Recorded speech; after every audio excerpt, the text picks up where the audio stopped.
What is meditation?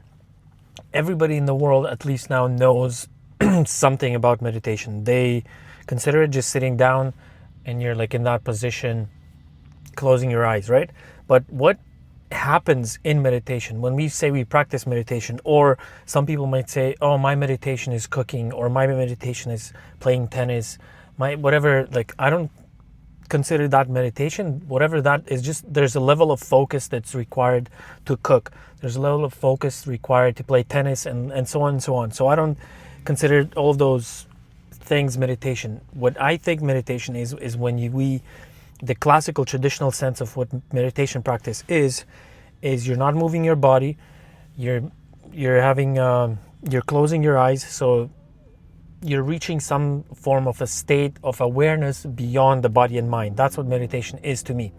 And what happens in meditation if someone sits down, shuts up, doesn't move, closes their eyes, what happens?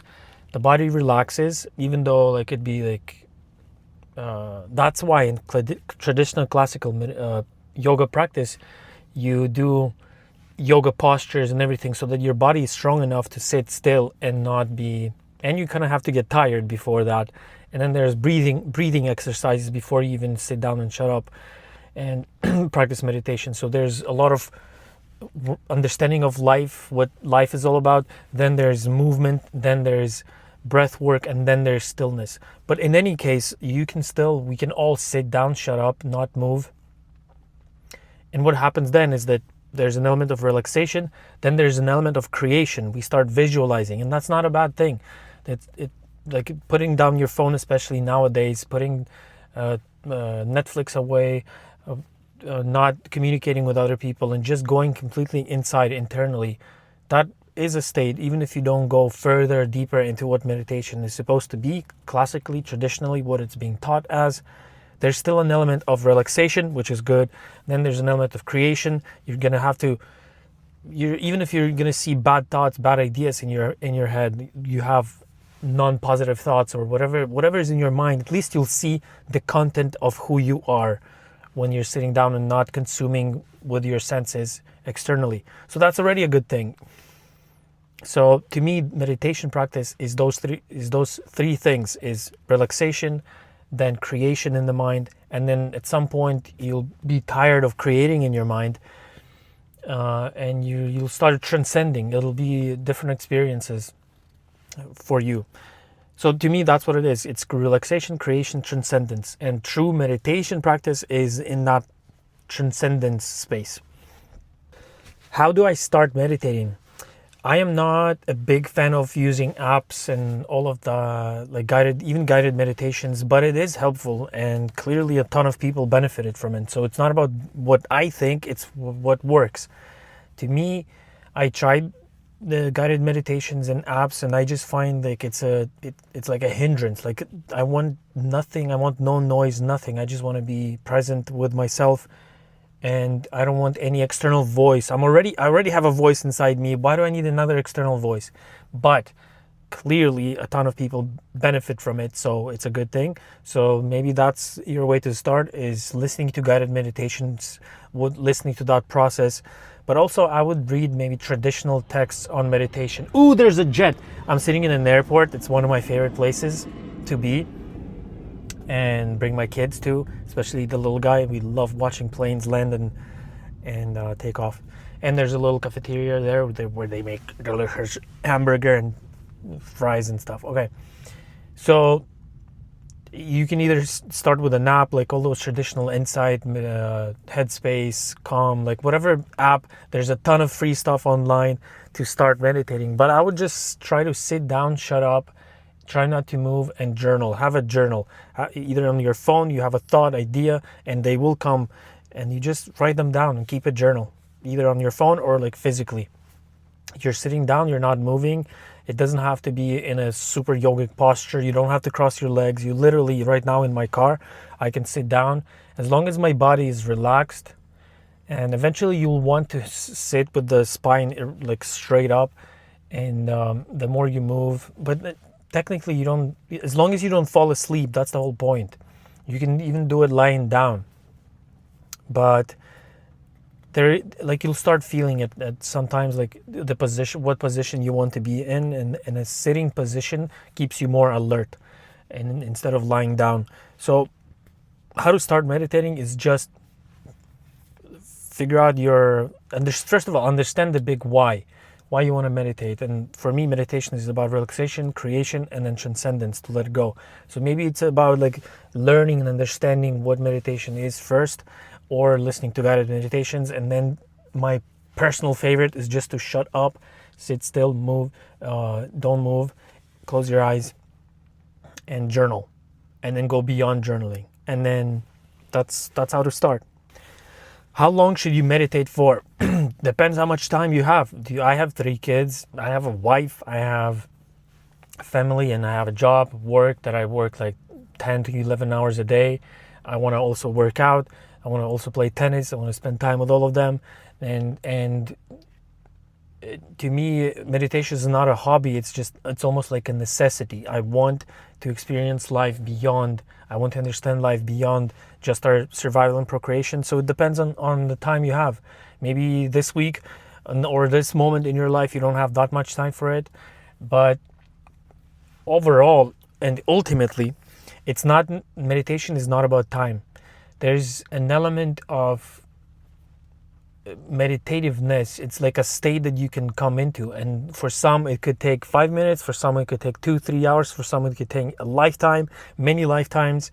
If you believe in soul and reincarnation and stuff, maybe people need a few seconds of meditation practice to fully realize and enlighten themselves. Maybe they've been doing that many lifetimes ago. Who knows? There's how life works. Maybe they're born and there's an experience that they went through, and that allows them to, when they sit down and shut up and sit still, they come to that state quicker. But in any case, ultimately, it's not about time. It's a state that you're either capable of achieving it or you're working on it. And for the most part, we're working on it. So what does that mean? That you need to spend as much time as possible at it to get good at it, right? So, and again, what's your life situation? What are you going through? And it really, no matter who you are, where you are, what you're doing, 1 minute is amazing.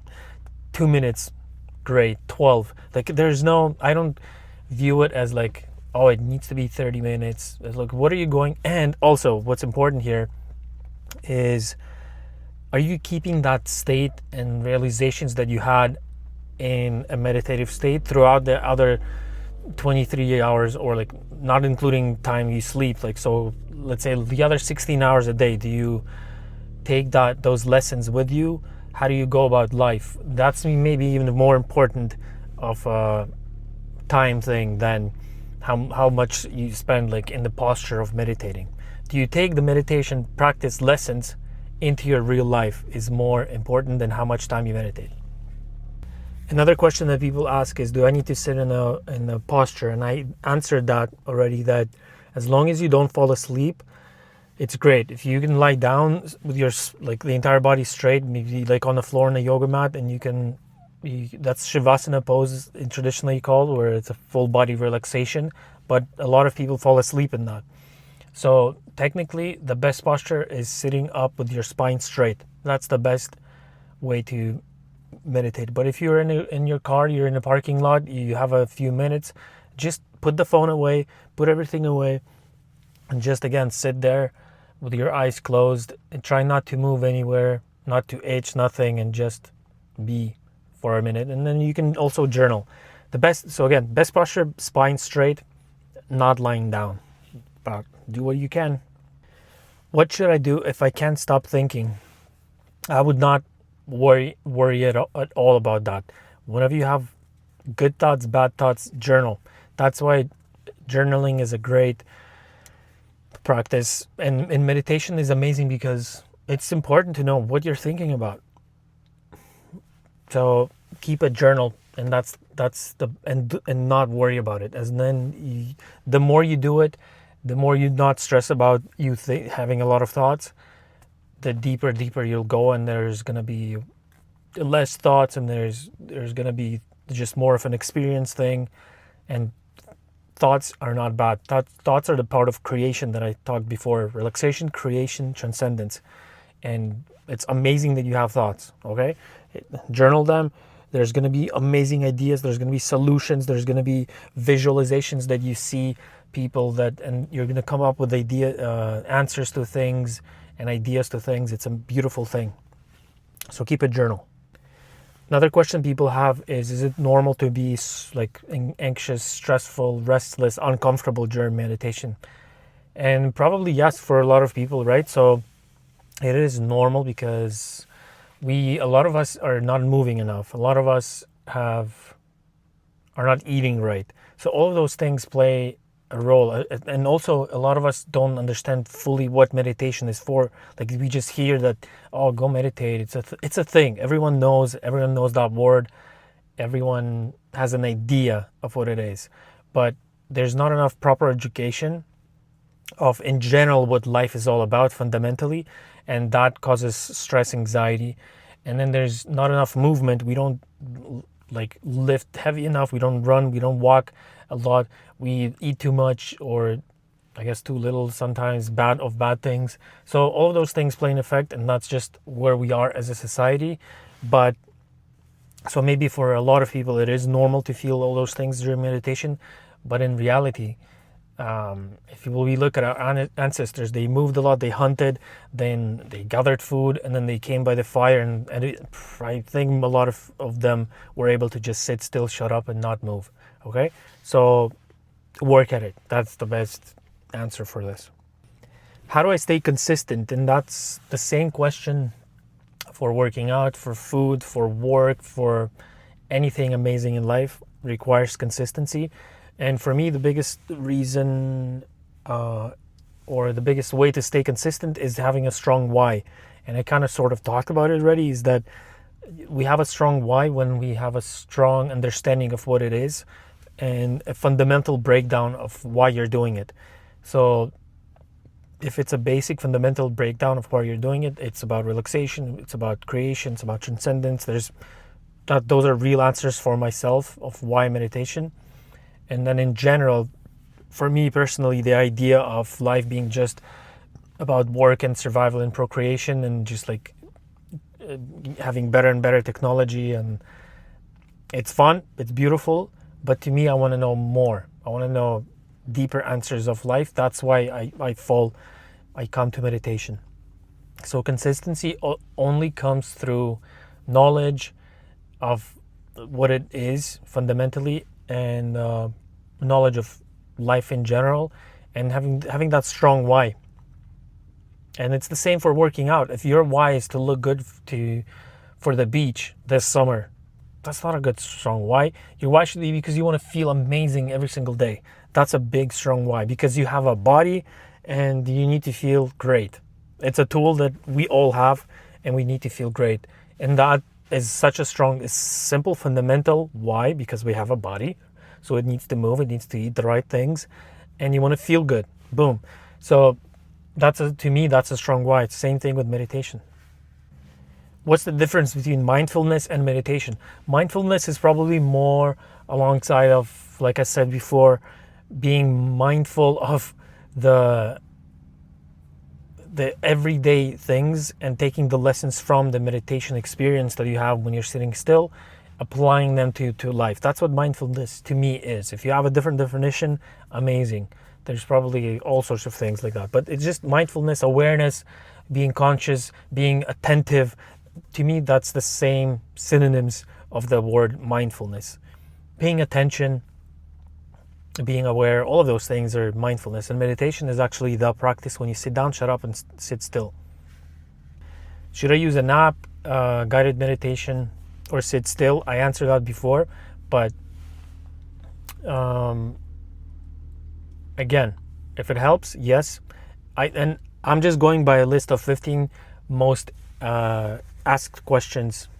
I asked ChatGPT, please tell me what are the most asked questions. So I'm answering them, boom, boom, boom, like that. And if that's one of the questions, that's amazing. And to me, I would just sit still, shut up. But that you need to have a strong reason why, and you need to have at least a fundamental idea of what meditation is. And again, relaxation, creation, transformation. So use the guided meditation, use a body, use a monk, go to a monastery that they can slap you in the face and make you meditate. Use your cat, pet the cat, and just sit still without the phone. Go on a walk. All of those things can help you to be meditative, eventually to just sit still and not move by yourself. Okay, all of those guided meditations, everything is helpful. Going for a walk, like petting your cat, all of those are just great tools to later on listening to a YouTube guided meditation. They're all great tools, or like listening to beats of some sort, like this vibration. I hear a meditative vibration in every noise now.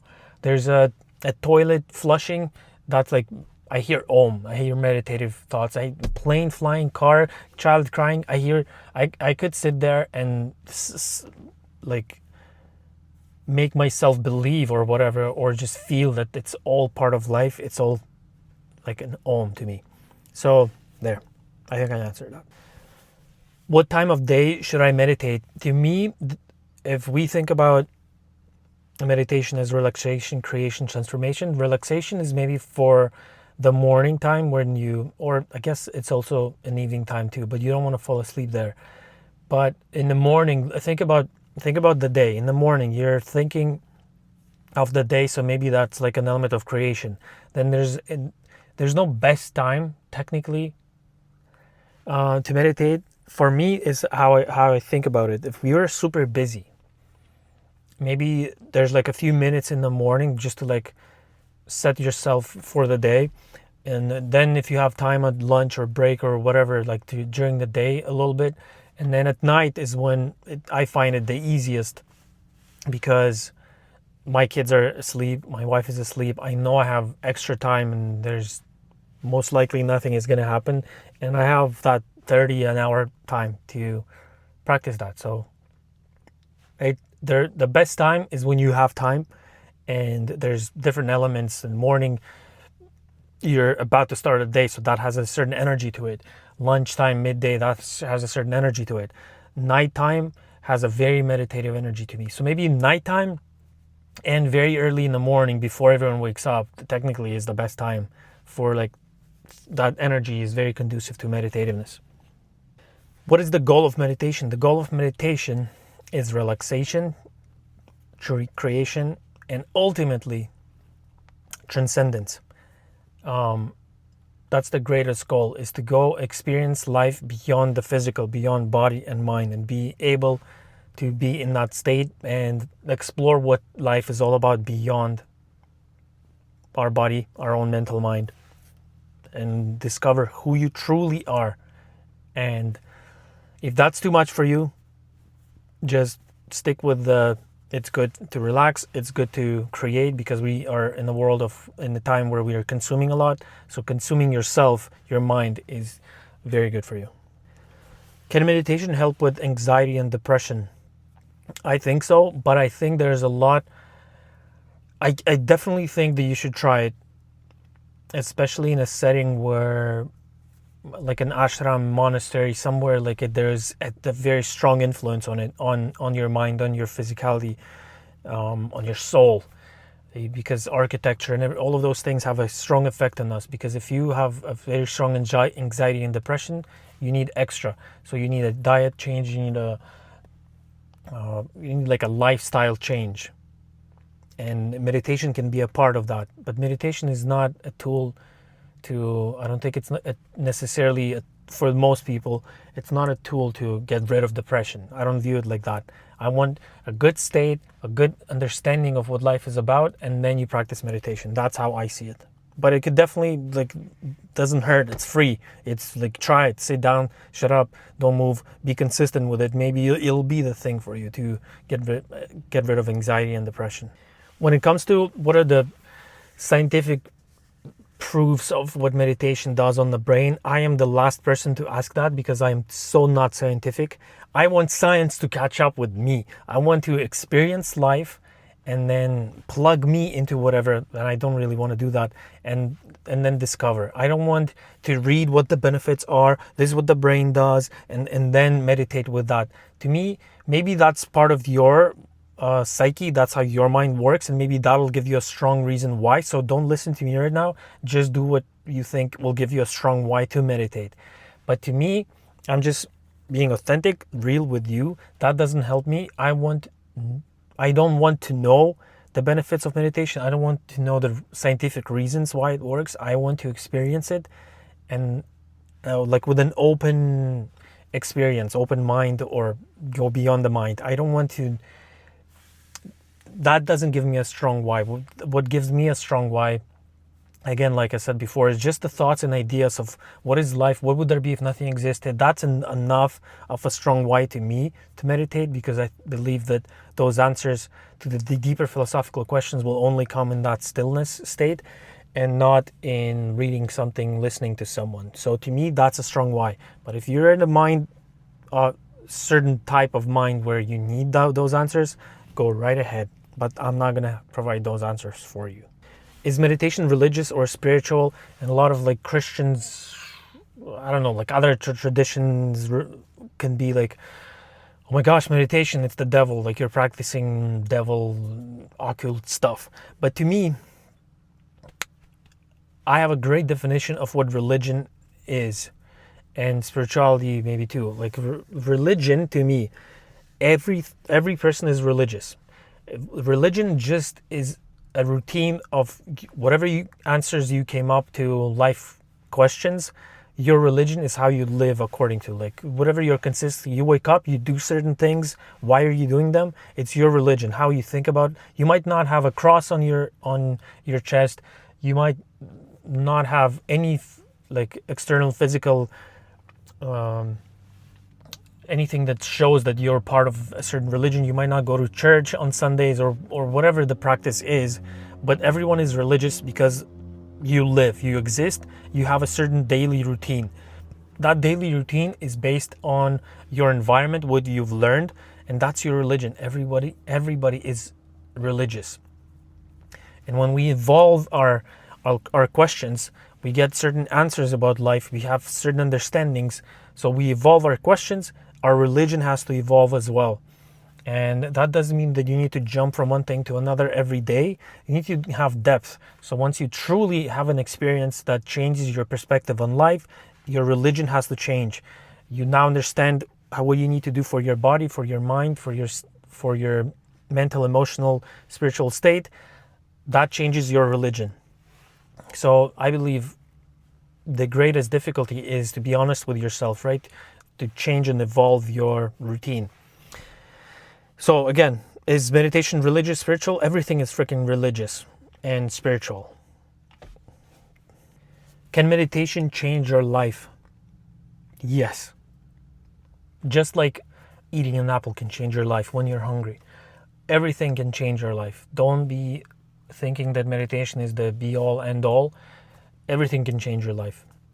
A relationship can change your life. A new work can change your life. A new thought, idea can change your life. New shoes can change your life.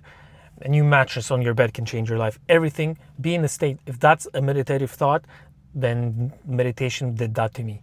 Yes, it can change your life. Be in an open mind state that anything and everything and everyone can change your life. And you yourself can change your life.